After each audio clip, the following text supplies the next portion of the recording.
Hi everybody, I just want to give you an example to show you how I want to modify the worksheet and what you should do on the worksheet. So I'm going to take an example sort of similar to the worksheet and work it out here so you can get an idea of what to do. Don't do the new instructions, don't do the old instructions. I didn't do a good job this week preparing you to finish that worksheet, and so we'll finish it in class together on Tuesday. So in this situation, let's say we have a block, there is friction. Let's say it's being pushed downwards by a person, okay, and we'll just call that, let's call that force P for push. Let's give it an easier to use name. So P is the push of the person acting down. There's friction, and let's say the block is speeding up. So you know that there's a net force, forward force on the block, so the friction isn't enough to keep it from speeding up. All right, let's draw a free body diagram. Now, I know some of you still feel like that little dot is a little abstract. So if you want to draw a little box, that's fine. Like, that's perfectly acceptable for your free body diagram. And if you do that, you could have your push acting down like that. You'd have your weight acting down. You'd have your normal force acting up, and you'd have your friction. Now, when you get a lot of forces, especially with ones at an angle, it can get really hard to think, who do I make, what length do I make each force? So for now, just try to get the forces in the right direction, pointing the right way. Don't worry as much about the length when you have a lot of forces like this. It's a little harder to draw at first. So I have my forces right now. And another way, if you want to be a little more abstract, you could also do weight, normal force, the push acting down this way, and friction acting that way.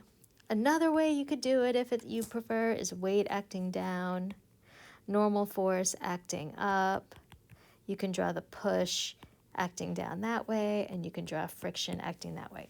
All of those are acceptable versions of your free body diagram, but they're just a step more abstract than the original picture.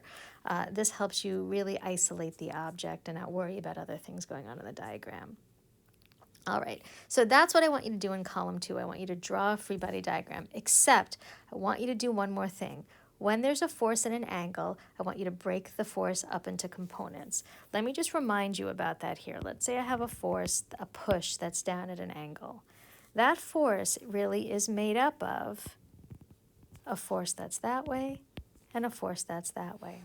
And we can call that Px and Py.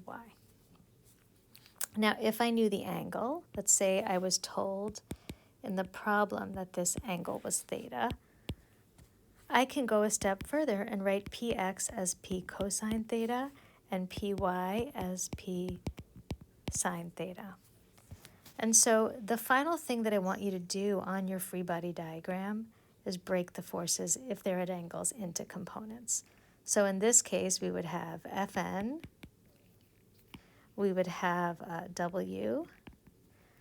You can still draw the original P if you want. So some people prefer to just draw the components.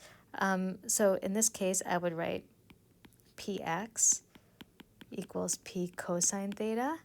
I can write Py equals P sine theta, and then I have my friction. Another way you can do it is come back up, and I'll do this in a different color so you can really highlight it. Keep the original force, but then write Px and Py, like that. So either of these is fine. But now what this really helps you see in both cases is who are the vertical forces. So I'm going to take all the vertical forces, the forces that point up or down, and circle them.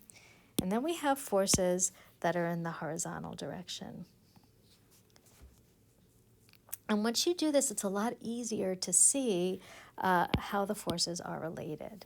So that's what I want you to do in column 2. You should have something that looks like either this or this. And if the forces are at an angle, I want you to go a step further and get their components and list the components of the forces either this way or this way in column 2.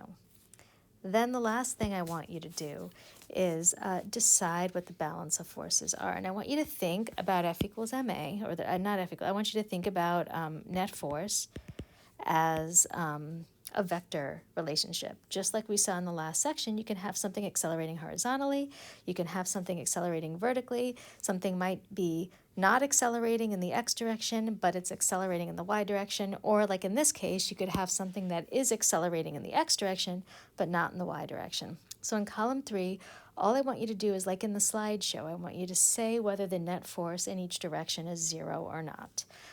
So in column 3, in this case, we know F net in the x direction is not equal to 0. And we know F net in the y direction equals 0. Now, we'll stop there and we'll pick up there on Tuesday. But what I want you to think about, how would you represent F net x and F net y? If you wanted to really think about this, since you're accelerating horizontally, you know the forward forces must be bigger than the backward forces. So I would actually, and you could try this if you want to take it a step further and see how you do, but if you feel like this is enough, you could stop here. For your F net in the x direction, I would write that, and the way we're going to learn to write that is this would be px, or p cosine theta, minus friction. Because if those are real numbers, I'd take the forward forces and subtract the backward forces.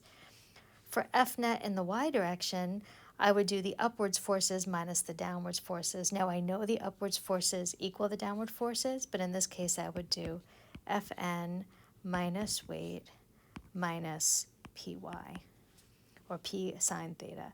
That would be my net force in the y direction, which happens to equal 0, so I know all the ups equals the downs, but in the x direction, I know that they're not equal to 0. So all I want you to do in column 3 is identify, is the net force in each direction 0 or not? If you want a little challenge, and we'll do this, this is where we'll pick up in class, we'll go through and we'll actually write an expression based on the existing forces for the net force in each direction when we're in class on Tuesday. So that's I think is a more reasonable expectation based on where we got. Sorry if I don't want, I like it. I really like the worksheets and homework to match exactly what we did in class, and I got a little off kilter today. So hopefully this helps a little bit, but you can do your best and we'll make sense of it all Tuesday. Have a great weekend, and I'll see you guys later.